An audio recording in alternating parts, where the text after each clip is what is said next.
Hello friend, welcome back to our YouTube channel Utkarsh Vision Academy. तो दोस्तों आज हम करने जा रहे हैं विनय सर के नाइक बैच इकोनॉमिक्स के लेक्चर नंबर 43 का हैंड रिटन नोट से क्विक रिवीजन। इससे पहले हमने लेक्चर 1 से 42 तक का रिवीजन करा दिया है, तो जिन्होंने उसे नहीं देखा है वे हमारी चैनल के प्लेलिस्ट में जाकर देख सकते हैं। तो आइए आज की क्लास को शुरू करते हैं। आज का हमारा टॉपिक है गरीबी और बेरोजगारी के बारे में, जो कि इसका पार्ट नंबर 2 रहने वाला है। बात करते हैं गरीबी के परिणाम की। तो गरीबी के परिणाम के रूप में हम लोग देख सकते हैं चोरी, डकैती, फिर स्वास्थ्य कारण और पारिवारिक विघटन, शिक्षा में कमी। नेक्स्ट हम बात करते हैं गरीबी को दूर करने के उपाय के बारे में। तो गरीबी को दूर करने में पहला उपाय है शिक्षा को बढ़ावा देना, दूसरा है रोजगार को बढ़ावा देना, तीसरा अगर बात करते हैं तो कौशल विकास यानी स्किल डेवलपमेंट को विकास करना और कल्याणकारी कार्यक्रम चलाना, जनसंख्या में नियंत्रण करना और सभी के बीच में जागरूकता पैदा करना। नेक्स्ट हम बात करते हैं रोजगार क्या है।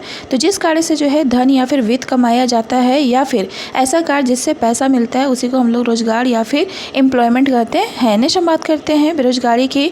तो एक ऐसी दशा जिसमें व्यक्ति कार्य करना तो चाहता है किंतु उसे रोजगार न मिलता है, तो उसी को हम लोग बेरोजगारी या फिर अनएम्प्लॉयमेंट कहते हैं।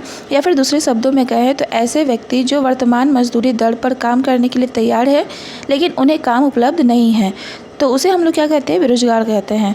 भारत में बेरोजगारी के मापन के लिए जो है NSO यानी कि नेशनल स्टैटिस्टिक्स ऑफिस है, जिसे हम लोग राष्ट्रीय सांख्यिकी कार्यालय कहते हैं, के द्वारा किया जाता है। नेक्स्ट हम बात करते हैं बेरोजगारी के प्रकार की। तो बेरोजगारी के कई प्रकार है, जिसमें पहला अगर हम बात करते हैं चक्रीय बेरोजगारी यानी साइक्लिकल अनएम्प्लॉयमेंट। ये विकसित देशों में देखने को मिलती है।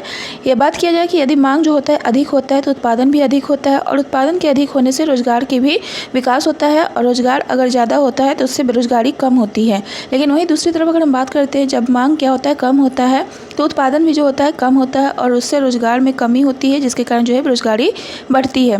दूसरा हम बात करते हैं अदृश्य बेरोजगारी या फिर छिपी हुई बेरोजगारी की, जिसे हम लोग जो है इनविजिबल या फिर हिडन अनएम्प्लॉयमेंट कहते हैं। इसे हम लोग जो है प्रच्छन्न बेरोजगारी भी कहते हैं, और यह जो होता है ग्रामीण क्षेत्रों में पाया जाता है या फिर प्राथमिक क्षेत्र या फिर कृषि क्षेत्र में ज़्यादा देखा जाता है।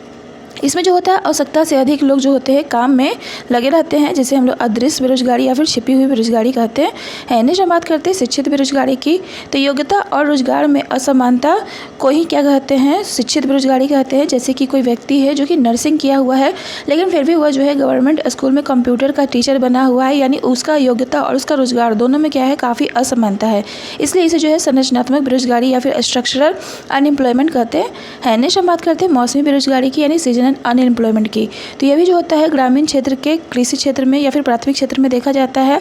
नेक्स्ट हम बात करते हैं घर्षणात्मक या फिर संघर्षात्मक बेरोजगारी। इसमें अगर हम बात करते हैं तो एक रोजगार से दूसरे रोजगार की प्राप्ति के मध्य का जो समय होता है उसी को हम लोग जो है घर्षणात्मक या फिर संघर्षात्मक बेरोजगारी कहते हैं। जैसे कि कोई व्यक्ति है जो कि MP कांस्टेबल है उज्जैन में यानी रोजगार कर रहा है, लेकिन उसे जो है SP बनने की चाह है, तो वह जो है MP कांस्टेबल यानी उज्जैन का जो पोस्ट होता है वह छोड़ देता है और मेहनत करके जो है IPS बन के जो है अपना रोजगार नया पा लेता है, जिसके कारण जो है उसके बीच के जो मेहनत या फिर बेरोजगारी हुआ उसी को हम लोग संघर्षात्मक या फिर घर्षात्मक बेरोजगारी कहते हैं। तो आज के लिए बस इतना ही। मिलते हैं नेक्स्ट लेक्चर के रिवीजन में, तब तक के लिए बाय बाय।